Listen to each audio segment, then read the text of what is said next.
Mark Twain said, the two greatest days of your life, the day you were born and the day you find out why. Who am I and why am I here? My name's Herm Ferguson. I graduated in 1977 from Fenton High School. And one of the reasons I'm here is because I care about people. I care about young people, and that's why I'm here. Back in 1969 and 70, I was going through a rough time in my life in 5th grade. I had an alcoholic father that abused me a lot in my family. And I had a 5th grade teacher that a knock on the door came, and he went out in the hall. And it was a principal, and they were talking for a while. And then he came back in. And he said, sit right here, you're not going anywhere. So I didn't know what was going on. And next thing I know, I was going home with him. And what it did, it changed my life. That here was a young teacher that made $5,000 that year that cared about me. And that day, I found out what my why was. That he taught me about what true caring, other than my mother, I never had really anybody that cared about me like he did. And 45 years later, we're still friends. And he's sitting right there, Tony Book.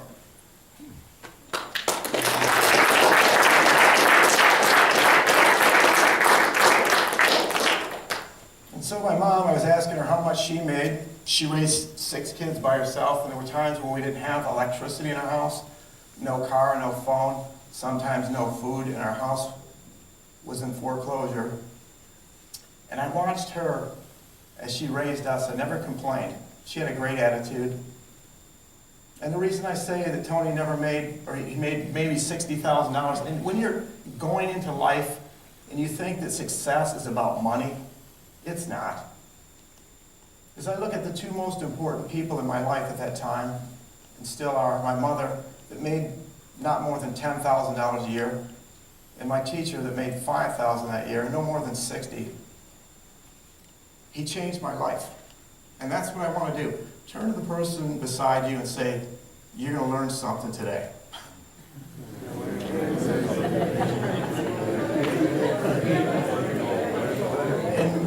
And maybe before I'm done, you'll figure out what your why is. And also during that time, we didn't have much money. My mother said that we probably wouldn't have a Christmas because she couldn't afford it. I remember looking out the window a couple days before Christmas and a big white truck rolled up in our driveway. And it said Fenton Kiwanis on it. I had no idea what it was. And they started bringing in food and toys and stuff like that. And that's another thing that helped me find out what my why was. And since those days, 10 years ago, I started taking Gatorade up to the Fenton football team. I've only missed 2 Wednesday nights in 10 years. And the reason why I did it is because of a man back in 1970 invested in me. And so what I do is I want to invest and pour my life and add value to young people. So a teacher that invested back all those years, 45 years ago, is now getting an investment back on what he did. And so that's why I'm here. I'm trying to help you. So what I did is I went to the greatest university in the world. And no, it wasn't the University of Michigan or Michigan State or Harvard or Stanford. That university, I earned 2 PhDs. And that university is the University of Life. And the first PhD that I learned or got was called Pain, Heartache, and Disappointment. And a lot of you have probably been through that. But also the second PhD that I got was having a positive attitude, having hope, and determination. So those are the few of the things that I wanted to share with you. And then, as life went on, I started going through life when I was in high school, and then sitting in probably the 5th row, I wondered, well, I'm getting ready to graduate from high school, I wondered, what was I going to do? I had no idea. Maybe there's some of you that are in high school, a senior, and you don't know what you're going to do. Or you could be like my daughter, At 8 years old, she knew exactly what she wanted to do.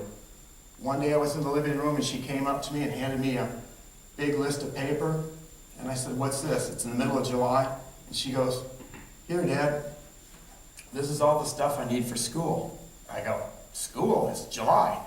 Why do you need that?" She goes, "My class starts tomorrow." And I said, "Where?" She took me down the basement, and the whole basement was set up like a classroom. At 8 years old, she invited all the neighbor kids in to start school, and she did all summer. So she knew. But for you that don't know what you want to do, it's okay. I graduated, and I had plenty of jobs. I probably had about 18 jobs in a 3-year period, and I remember being in my mom's kitchen telling her that I just got another job, and my stepdad looked at me and said, "Oh my gosh." He had worked over 35 years at Fisher Body, one job.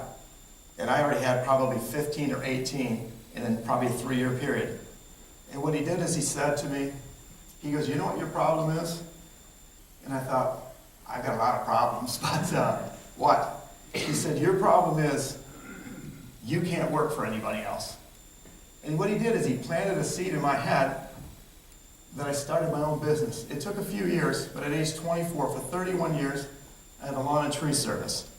So there's hope. It's like what I'm suggesting to you is just take the time and find out what you want to do. Try different things. You're not locked into anything, and also you're never too old to dream. I'm 55 years old, and for a long time I kind of half joked about it, that I don't know what I want to do or be when I grow up, because I didn't know exactly what my why was. But through that 10 years, with over 3,000 kids that I've talked to, I found out what my why was, is to make a difference, a positive difference in other people's lives.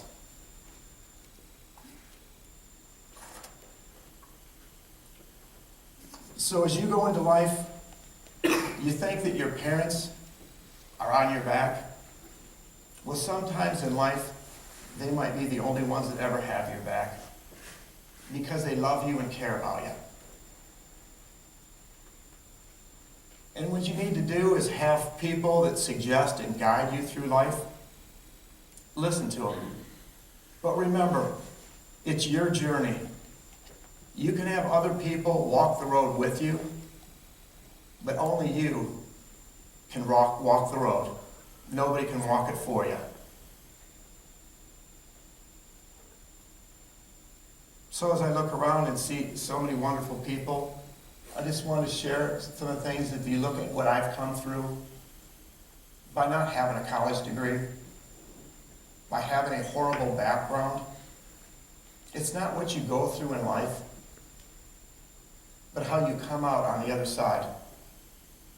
You can either go through things, difficult things, hard things in your life, and it can make you bitter, or it can make you better.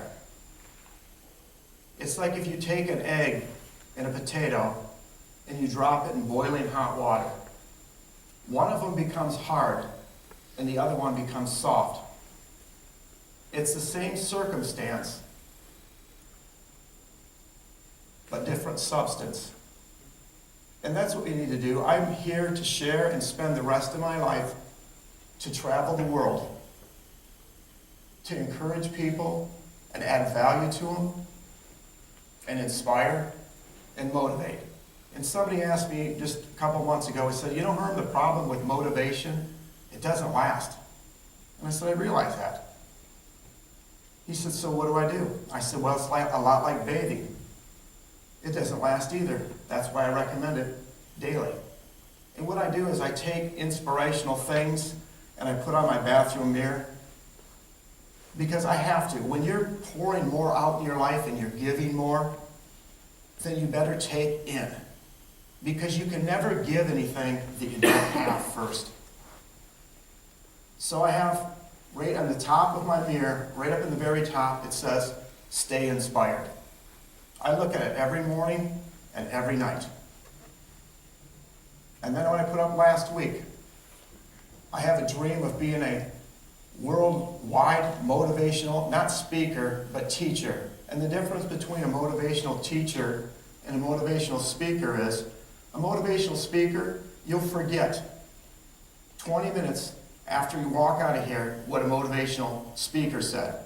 But a motivational teacher, it'll take and impact you the rest of your life.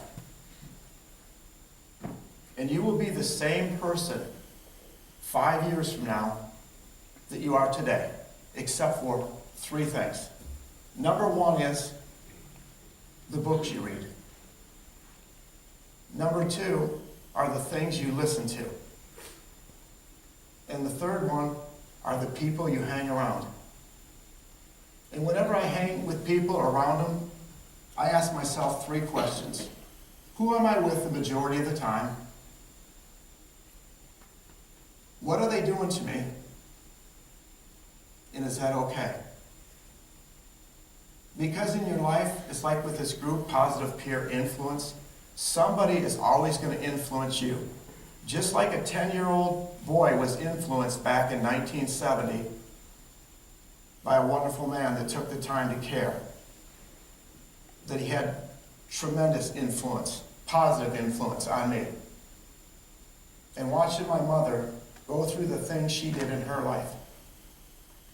Raising 6 kids, losing 2 sons, and all the pain and heartache and tragedies when she went through her life. That she taught me so much about life without ever saying a word. I just watched her. Just like people will watch you in your life.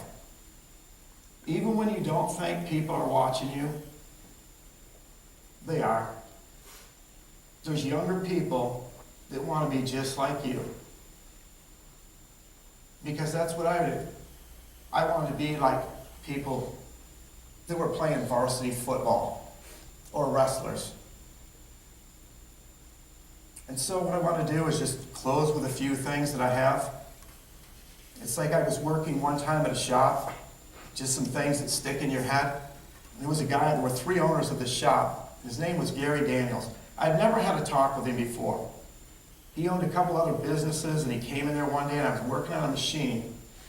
And he came up to me out of the blue and said to me, he said, "You know, Herm, no matter how bad you think you have it in life, no matter how bad or how worse you think that situation is, there's somebody in this world that has it worse than you." And then he turned and walked away. I thought that was pretty weird. I'm 22 years old and had never talked to him, and all of a sudden he just came up and said that. But that was over 30 years ago, and I still remember that. No matter how bad you have it in life,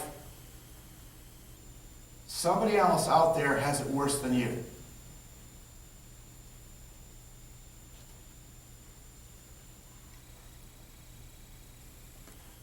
And in the difference between the university that I went to and regular traditional school, in traditional school, you're given the lesson and then you take the test.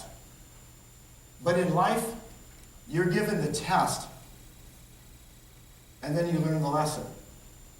And sometimes you might be given that test over and over and over again till you finally get it. And the definition of insanity is this: doing the same thing over and over and over and expecting a different result. So what you need to do in life is always look in the direction you want to go. So I've closed with a few things that I wrote down.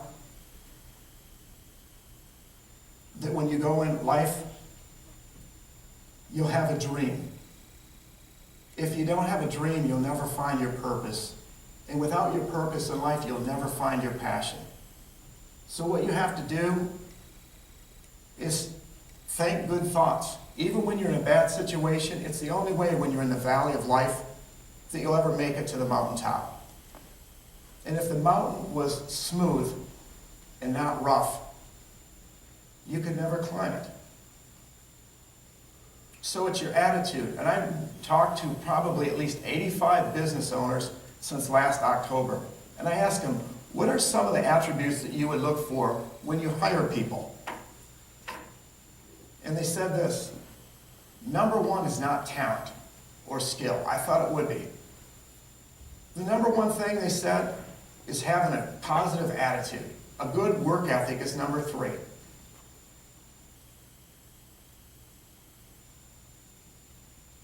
So as I talked to them, they said with talent, it'll get you in the door, but it won't keep you there if you don't have a good attitude or a good work ethic. So you have the dream first, and then the struggle, and then the prize. And it doesn't matter if you're in sports or in life, that's the way it happens. You have the dream, and then you have the struggle, and then the prize. And the bigger the dream you have, the bigger the struggle you'll go through, but at the end, the prize will feel so great. So remember those 3. The dream, the struggle, and then the prize. And I'll finish with this. Be like the eagle. Fly where no one else dares to fly. Fly when no one else dares to fly. Run and don't be weary. Give your best. Believe in yourself. Always look in the direction that you want to go. Have a great work ethic. Have a fantastic, positive attitude. Never give up. And so many people are so close to their dream, and they never realize it because they gave up. And the only time you'll ever fail in life or at anything, ever, is when you quit trying. So keep trying. And so many people think that they can't make it. And the number one deterrent to progress and success is lack of self-confidence. And the number one thing that destroys self-confidence is not doing the things that you can't do, but rather doing just a little bit less than what you could do. And as I think of the 2 greatest leaders that this world has ever seen, Abraham Lincoln, he grew up poor, but he loved to read. And then Winston Churchill, who was Prime Minister twice of Great Britain. And in his autobiography, he wrote when he was younger, he was a stutterer, that his greatest mortal fear in life was to present a paper to his class when he was in school.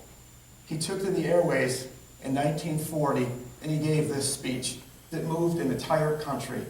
As Germany was bombing England, he said these words: "We will fight them in the air. We will fight them on our beaches. We will fight them in our fields and in our farms. We will fight them from our cities, street by street, block by block. We will fight them from our cellars. And God forbid, should we ever have to abandon these British Isles, we will fight them from Canada. But we will never, never give up." And so when you go through hard times, don't quit. You'll make it through. Just like my mother did. She made it through. And just like me standing here in front of you, it's not where you come from that matters, but where you're going. And so, when your story is written, make sure you're the one holding the pen. Don't leave it up to somebody else. It's like if I had 2 folders up here. One is your life and one is mine. Half of mine is written. But in yours, just a few pages are written. That's your story. There's so many blank pages in that notebook that you write your story. And when your story is written, have it said 3 things of you. Have it said you did it. And have it said you did it well. And finally, have it said you did it all. Thank you.